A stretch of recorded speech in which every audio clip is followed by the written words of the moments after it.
ശ്ലോകം 5. സമുദ്യതോ ധൈനുകപാലനേഹം. അപ്പോൾ എന്തുകൊണ്ട്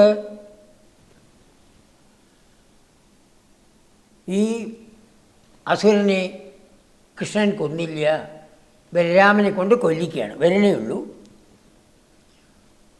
എന്തുകൊണ്ട് ബലരാമനെ കൊണ്ട് കൊല്ലിക്കുന്നു? അതാണ്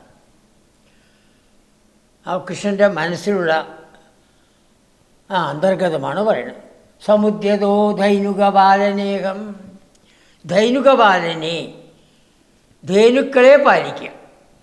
ധൈനുക ശബ്ദത്തിൻ്റെ ശ്രേഷ്ഠാർത്ഥം. ധേനുക്കളുടെ കൂട്ടം, അതാണ് ധൈനുകം. ധേനുക്കളുടെ കൂട്ടത്തെ പാലിക്കാനല്ലേ ഞാൻ വന്നത്, ഞാൻ പ്രയത്നിക്കുന്നത്. കഥം വധം ധൈനുക മധ്യ കുറുവേ. ധൈനുകം, ധേനുകനെ സംബന്ധിച്ച രണ്ടർത്ഥം. ആദ്യത്തെ ധൈനുകം ധേനുക്കളെ സംബന്ധിച്ചത്, രണ്ടാമത്തെ ധൈനുകം ധേനുകനെ സംബന്ധിച്ചത്. ധേനുക്കളെ പാലിക്കാനായിട്ട് വന്ന ഞാൻ എങ്ങനെ ആ ധേനുക്കളുടെ കൂട്ടത്തിന് ധൈനുകം അല്ല, ധേനുക്കളെ പാലിക്കാനായി വന്ന ഞാൻ എങ്ങനെ ധേനുകനെ വധിക്കും? കഥം വധം കുറുവേ, എങ്ങനെ അവനെ വധിക്കും? ഇതി മത്വ, എന്ന് വിചാരിച്ചിട്ടാണോ? ഭഗവാന്റെ വിചാരമാണ് അവിടെ പറയുന്നത്. അഗ്രജേന, തൻ്റെ ഏട്ടനെ കൊണ്ട് സുരൗഘയോദ്ധാരം, ദേവന്മാരുടെ കൂട്ടം. സുരൗഘം, ദേവന്മാരുടെ കൂട്ടം. ആ ദേവന്മാരുടെ കൂട്ടത്തെ എപ്പോഴും എതിർക്കുന്ന ഒരു യോദ്ധാവാണ് ഇവൻ, ധേനുകൻ. സുരൂഹയോദ്ധാരം അജീഘതസ്വം, അവനെ കൊല്ലിക്കുകയുണ്ടായി. അതാണ് അജീഘത, കൊല്ലിപ്പിച്ചു.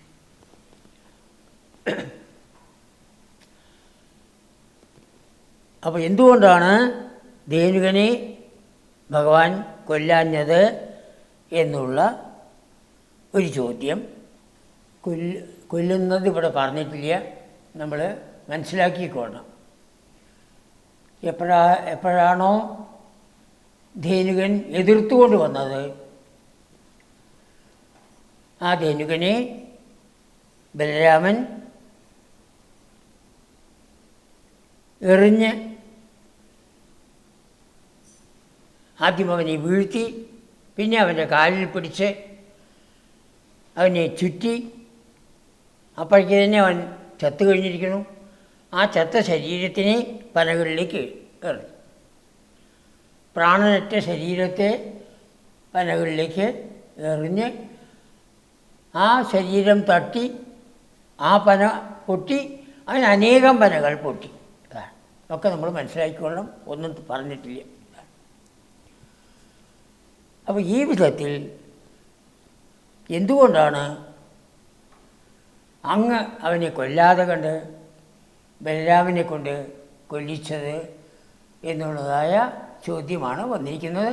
അതാണ് നേരത്തെ പറഞ്ഞത്. ഞാൻ വന്നിരിക്കുന്നത് എന്തിനാണ്? ധേനുക്കളെ പാലിക്കാനാണ്.